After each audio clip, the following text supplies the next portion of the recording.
28th, Sant Shri Dnyaneshwara and Sant Shri Tukaram Endowment Lecture Series and Orientation Workshop. Eminent personalities from various fields were present on this occasion. They shared their valuable thoughts and insights and guided people on variety of topics. Mahesh Suryavanshi, आत्ता विद्यमान कोषाध्यक्ष, श्रीमंत Dagdusheth Halwai Ganpati trust Pune. सन 1984 सुवर्णयुग तरुण मंडळाच्या माध्यमातून गणेशोत्सवात सक्रिय सहभाग त्यांनी घेतला आहे. सन 1996 सुवर्णयुग तरुण मंडळ कार्यकारिणीवर त्यांची निवड झालेली आहे. 2020मध्ये हिंदू स्पिरिच्युअल सेवा फाउंडेशन पुणे शहराच्या उपाध्यक्षपदी त्यांची निवड झालेली आहे. तसं मी वक्ता नाही आहे, कारण मी रस्त्यावर साजरा होणाऱ्या सार्वजनिक गणेशोत्सवाचा एक कार्यकर्ता आहे. त्यामुळे मला कामाची सवय बोलण्यापेक्षा, पण आज इथं बोलायला बोलवलं आहे. मी जे काम केलं ते मांडण्याचा प्रयत्न करतो, बाकी आपण गोड मानून घ्यावं. श्रीमंत दगडूशेठ हलवाई गणपती ट्रस्टची जी वाटचाल सुरू झाली ती 1893 साली लोकमान्य टिळकांच्या प्रेरणेतनं या उत्सवाला सार्वजनिक स्वरूप प्राप्त झालं. तत्पूर्वी सरदार खाजगीवाले हे ज्यावेळेला ग्वाल्हेरला गेले होते तिथे त्यांनी त्या ठिकाणी गणेशोत्सव पाहिला आणि ती संकल्पना पुण्यात आल्यानंतर जे त्यांचे तत्कालीन मित्र होते आणि समाजातले प्रतिष्ठित लोक होते, त्यामध्ये श्रीमंत दगडूशेठ हलवाई हे होते, श्रीमंत भाऊसाहेब रंगारी होते, त्यानंतर तरवडे होते, दंताळे होते, अशा सगळ्या मंडळींना त्यांनी ती कल्पना सांगितली आणि त्या 5-6 जणांनी गणेशोत्सवाला प्रारंभ केला, आपल्या आपल्या ठिकाणी केला आणि लोकमान्यांना सर्व ती संकल्पना सांगितली. लोकमान्यांना स्वातंत्र्याच्या चळवळीसाठी हे अतिशय उत्तम व्यासपीठ आहे याची जाणीव झाली आणि घरातला गणपती बाप्पा हा त्यांनी पुढील वर्षी सार्वजनिक उत्सवाच्या स्वरूपामध्ये आणला आणि एक देशासाठी एक चांगलं संघटन, समाज संघटन याच्यातनं घडलं आणि आज 131 वर्षाची ही भव्य आणि दिव्य परंपरा अव्याहतपणे सुरू आहे. कारण अनेक बदल स्वीकारत या गणेशोत्सवाने आपली वाटचाल सुरू ठेवलेली आहे. त्यामुळं आजही लोकांना हा उत्सव आकर्षित करतो. त्याच्यात अनेक चांगल्या गोष्टी आहेत, चुकीच्या गोष्टीसुद्धा आहेत, पण चुका सुधारत आपण पुढं जायचं असतं. आणि या व्यासपीठावरील जे मान्यवर सगळे वक्ते आहेत, समाजाला जे मार्गदर्शन करणारे लोक आहेत, त्यांच्यामुळे सातत्याने आम्ही कार्यकर्ते स्वतःमध्ये बदल घडवण्याचा प्रयत्न करतो. त्यामुळे ह्या उत्सवाला एक चांगली दिशा ही मिळत चाललेली आहे.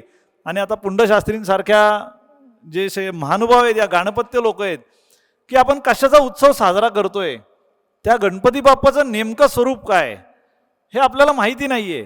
त्याला दुर्वा का वाहतात, त्याला मोदक का अर्पण करतात, त्याला नारळ का अर्पण करतात, त्याला फुलं का अर्पण करतात, ह्या सगळ्याची उत्तरं जोपर्यंत आपल्याला समजत नाही तोपर्यंत आपल्यावर काही समाजवादी लोक टीका देखील करत राहणार. परंतु हा गणेशोत्सव सर्वसमावेशक आहे. याची सुरुवात 1893ला मी सांगितल्याप्रमाणे झाली आणि दगडूशेठ हलवाईंनी ती सुरुवात केली. ते पुणे शहराचे त्या तत्कालीन शेरीफ होते, त्यांचं मिठाईचं दुकान होतं, जगोदादा वस्ताद तालमीचे ते वस्ताद होते. 1896ला जसा आता कोरोनाचा सगळं जागतिक महामारी आली, तशी पुण्यामध्ये त्यावेळेला प्लेगची महामारी आली आणि त्याच्यामध्ये त्यांचा जो छोटा मुलगा होता तो दगावला आणि 3-4 महिन्यात स्वतः दगडूशेठ देखील दगावले. त्यामुळे त्यांच्या पत्नी लक्ष्मीबाई यांच्यावर खूप मोठा दुःखाचा डोंगर कोसळला आणि त्याची सांत्वना करण्याकरता त्यांचे सद्गुरू माधवनाथ महाराज हे इंदूरवरनं पुण्यामध्ये आले होते आणि सांत्वना करण्यासाठी त्यांनी त्यांना सांगितलं की आता जे घडलंय ते आपण बदलू शकत नाही, परंतु इथनं पुढं जसं गणपती बाप्पाची तुम्ही स्थापना केलेली आहे तसं एक दत्त महाराजांची स्थापना करा आणि दोन्ही ही दैवत त्याच्या रिच्युअल्स ज्या आहेत ह्या तुम्ही नित्य करा, त्याच्यामध्ये खंड पडू देऊ नका. मुलं मोठी झाल्यावर जसं आईवडिलांचा नावलौकिक वाढवतात तशी ही 2 दैवत तुमचा नावलौकिक वाढवतील असा आशीर्वाद दिला. आज पुण्यातलं आपलं जे प्रसिद्ध दत्त मंदिर आहे, जिथं दगडूशेठचा उत्सव होतो त्यामागे दत्त मंदिर आहे, ते दगडूशेठजींचं निवासस्थान होतं. आज आपल्याला माहिती आहे की गणपती बाप्पाचं दगडूशेठ गणपती बाप्पा हे नाव जे ते बाप्पाचं नाही आहे, ते भक्ताचं नाव आहे आणि भक्ताच्या नावाने हा जगप्रसिद्ध झालेला हा बाप्पा आहे. कारण त्याला सद्गुरूंचा आशीर्वाद होता आणि पुणे शहराचा जो प्रमुख रस्ता आहे लक्ष्मी रस्ता, तो त्यांच्या पत्नी लक्ष्मीबाईंच्या नावाने आज प्रसिद्ध झालेला आहे. दोन्ही आशीर्वाद हे सिद्ध झालेले आहेत. वाचस्पती खऱ्या अर्थाने कुणाला म्हणावं याचं एक मूर्तिमंत उदाहरण म्हणजे सद्गुरू माधवनाथ महाराज होते. ह्या महाराष्ट्रामध्ये जवळजवळ 1 लाख गणपती मंडळ आहेत, परंतु देवत्व ह्या दगडूशेठच्या मूर्तीमध्ये आलं ते लगेच नाही आलं. ही 3री मूर्ती आहे जी आपण आत्ता मंदिरामध्ये पाहताय. त्याची पहिली मूर्ती ही 1893ला स्वतः शेटजींनी बनवली होती. आणि 1896ला ज्यावेळेला लोकवर्गणी सुरू झाली त्यावेळेला रस्त्यावर त्यांनी तिथले जे व्यापारी होते त्या व्यापाऱ्यांच्या ताब्यात तो उत्सव दिला. आणि त्यांच्या ज्या पत्नी होत्या त्यांनी एक पंच कमिटी नेमली आणि त्या लोकांच्या माध्यमातून हा उत्सव सुरू व्हायला 1952 साली आमच्या सुवर्णयुग तरुण मंडळाचे तत्कालीन जे सर्व प्रमुख होते त्यामध्ये सरांचे मित्र असलेले तात्यासाहेब गोडसे, आमचे पिताश्री शंकररावजी सूर्यवंशी, मामासाहेब रासने असे सर्व त्यावेळेला तरुण कार्यकर्त्यांच्या ताब्यामध्ये त्या व्यापाऱ्यांनी तो उत्सव दिला. कारण उत्सव प्रत्यक्ष तेच साजरा करायचे परंतु पंच कमिटी ही व्यापाऱ्यांची होती. आणि मग खऱ्या अर्थाने एक दिशा मिळायला सुरुवात झाली. कारण त्या लोकांमध्ये एक चांगला गुण होता की जे चांगले विचार आहेत ते आपण स्वीकारायचे आणि त्याच्याप्रमाणे आचरण करण्याचा प्रयत्न करायचा. त्या सगळ्यांनी एक संकल्प केला. आमचा त्यावेळेचा 1960 सालचा जो अहवाल आहे त्याच्यामध्ये तो संकल्प लिहिला गेलेला आहे की ह्या गणपती बाप्पाला आपण जगभरातल्या लोकांच्या हृदयापर्यंत पोहोचवायचा, असा तो संकल्प होता. कदाचित त्यावेळेला ती अतिशयोक्ती होती. कारण कशी परिस्थिती नव्हती, ज्या परिसरामध्ये दगडूशेठचा बाप्पा बसतो त्या सगळा परिसर 18-20 दारिद्र्य असलेला परिसर.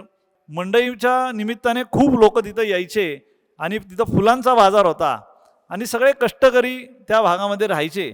परंतु त्यांना देवानी बुद्धी दिली की हा गणपती बाप्पाचा आपल्याला प्रसार प्रचार करायचा आहे. हे एक माध्यम आलं. सगळ्यांची परिस्थिती अत्यंत हलाखीची होती आणि मग पैसा नसताना काय केलं पाहिजे असं नियोजन त्यांनी करायला सुरुवात केली. आणि इतकं छान पद्धतीने प्रबोधन, कारण गणेशोत्सव हे प्रबोधनाचं माध्यम आहे, लोकमान्यांनी ते आपल्याला दिलं. त्यामुळे मग मेळे घ्यायला सुरुवात केली. त्या मेळ्यांच्या माध्यमातून प्रबोधन घडायला सुरुवात झालं. लोक जशी येऊ लागली तसं देवाच्या दानपेटीमध्ये जो निधी अर्पण करू लागली त्याचा विनियोग आपण कसा करायचा. नारळ देखील खूप प्रमाणामध्ये लोकांची श्रद्धा असल्यामुळे लोक अर्पण करायला लागली.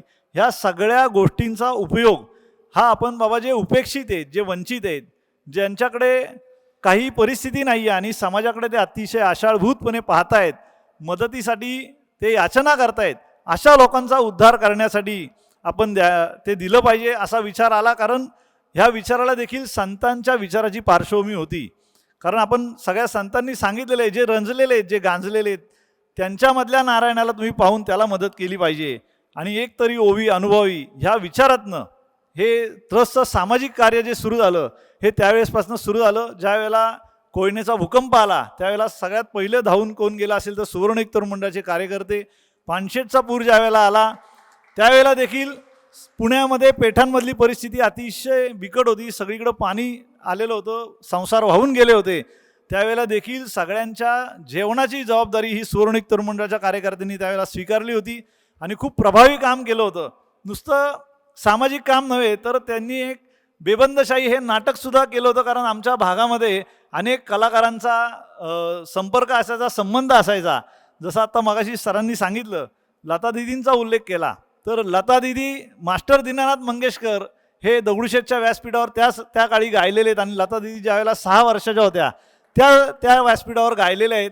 जिथं सगळे रेशनिंगचं सामान भरायचे ते आमचे सदाशिवराव गावडे जे त्यांचे आत्ता आमच्या ट्रस्टचे विश्वस्त आहेत, त्यांच्याकडे किराणा माल सर त्यावेळेला भरायचे मास्टर दीनानाथ मंगेशकर. त्यामुळे त्यावेळेची जाणीव ही दिदींनी शेवटपर्यंत ठेवली. ज्यावेळेला त्यांना भारतरत्न मिळाला एअरपोर्टवरनं थेट गणपती बाप्पांच्या दर्शनासाठी त्या आल्या. आता मास्टर उदयनाथ मंगेशकर देखील कार्यक्रम बाहेर करत नाही, फक्त मागच्या वर्षी अपवाद दगडूशेठच्या संगीत महोत्सवात त्यांनी केला. अशा पद्धतीचं हे कलेचं देखील व्यासपीठ दगडूशेठच्या माध्यमातून निर्माण झालं.